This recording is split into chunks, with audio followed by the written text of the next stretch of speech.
In example two, it says that Turbo Traders Limited made the following payments to SARS during the financial year ending 28th of February 2023.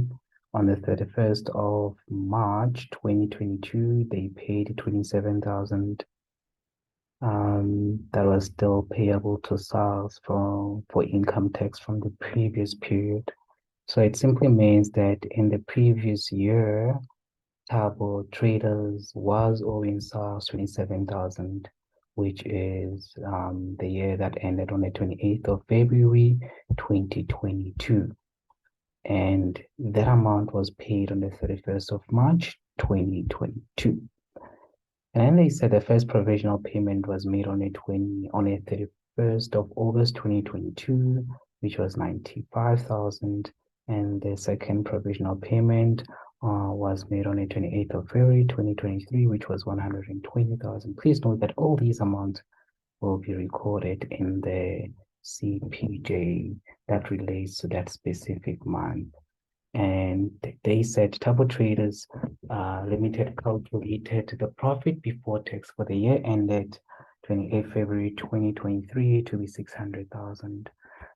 So what can we do with that information? We can actually use that information to calculate our final income tax expense for the current year by taking the 600,000, multiply it by 28%. And let's check how much will that give us. 600,000 times 28%.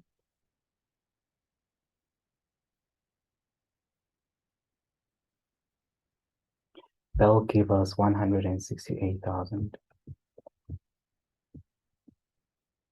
Okay, that will be our final tax amount, the income tax for the year. Question is, are provisional payments more than that or less than that? If they are more than this, then SARS owes us, and that will be the excess of prepayments will simply be a current asset. However, if prepayments are less than the income tax, the excess of income tax will be regarded as a liability. It will be recorded in trade and other payables. Okay. Be careful when you record this and make sure that you record it correctly. Remember what we have done in the previous example. Basic that you mustn't forget that on the 31st of March, we made a payment, provisional payment, which is a payment of last year's amount that we were owing of 27,000. And that will be SARS income tax.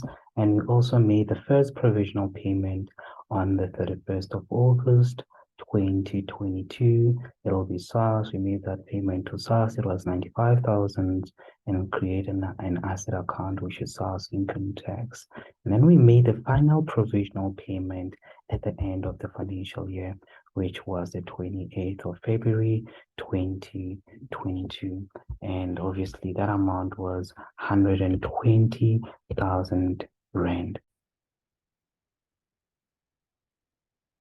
And obviously that will be going to SARS income tax. The final amount that we calculated, I did say that we debit income tax because it's an expense by that 168,000, and we will simply credit SARS income tax by the same amount, which is 168,000.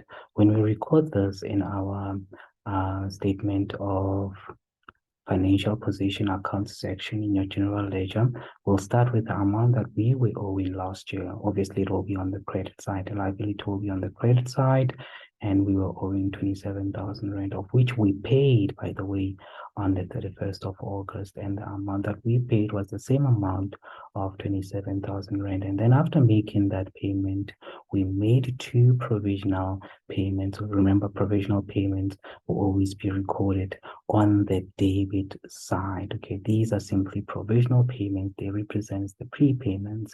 That is why we record them on the debit side. On the credit side, however, we will put in our final income tax amount of 168,000. And that's why we have that. Now let's check where balance carried down is. The balance carried down in this scenario will be on the credit side, which in the following month or the following financial year, we're going to put it on the debit side as balance brought down, which is 47,000. You'll realize that for this financial year, SARS is the one that is owing us. It is owing us 47,000 rand. That 47,000 rand, we're gonna take it to trade in other receivables. Let's calculate, let's record the final tax amount. We're going to record it on the debit side of your income tax account, which is 168,000, and take it straight to the appropriation account. Appropriation account is an account that we use to share the final profits between SARS as well as dividends, which are the shareholders. Okay.